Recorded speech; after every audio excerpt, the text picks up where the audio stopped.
The American college basketball tournaments, known as March Madness, look a little different than they used to.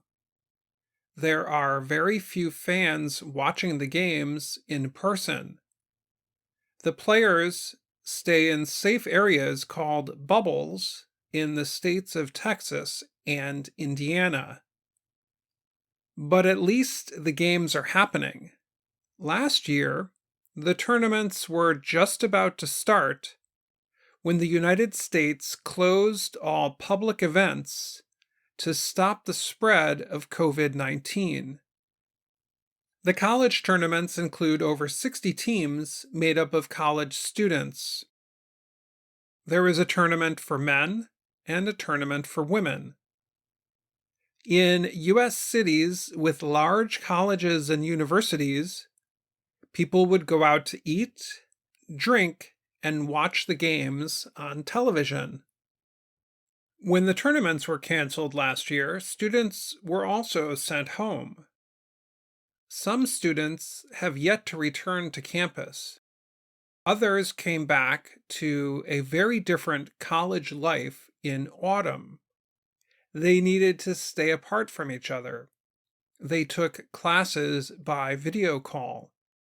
They could not spend time with friends or eat in large dining rooms. Colleges, like the rest of the country, were trying to stop the spread of the virus that causes COVID 19.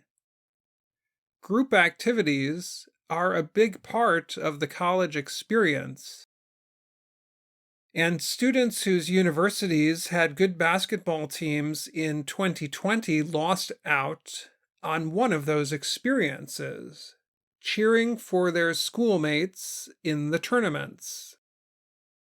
Shane Hoffman saw this at the University of Oregon. He is a sports writer for the Daily Emerald, the student newspaper.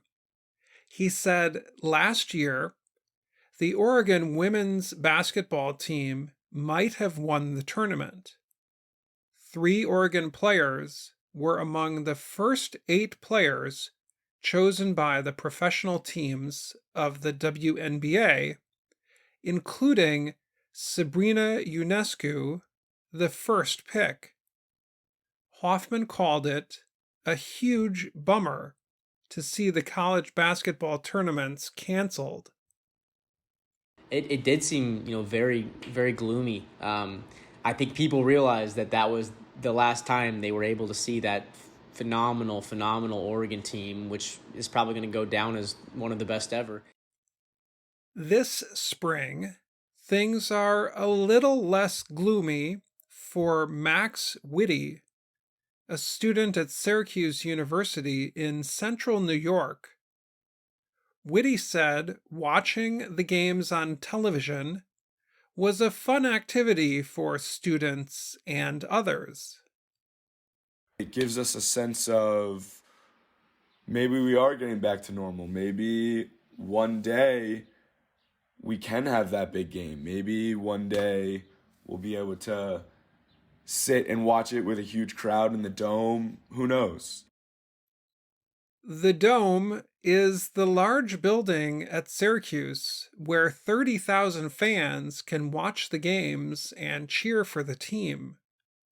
Watching games there was one of the reasons Whitty chose to go to Syracuse. Syracuse recently lost to the University of Houston to end its season, but for a couple of weeks, Whitty said being able to watch the games with a small group of friends was a pick me up after a difficult year. Thomas Colley is in his second year at the University of Alabama. The school in the city of Tuscaloosa is known for its winning football team and the 100,000 fans at the games. Colley said he missed attending football games last year.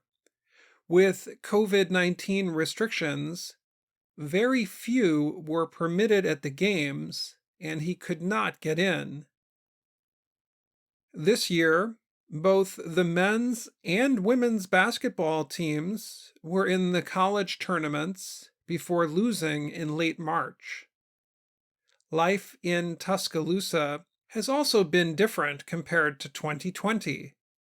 Streets in the city have been filled with fans watching games as the state removed gathering limits.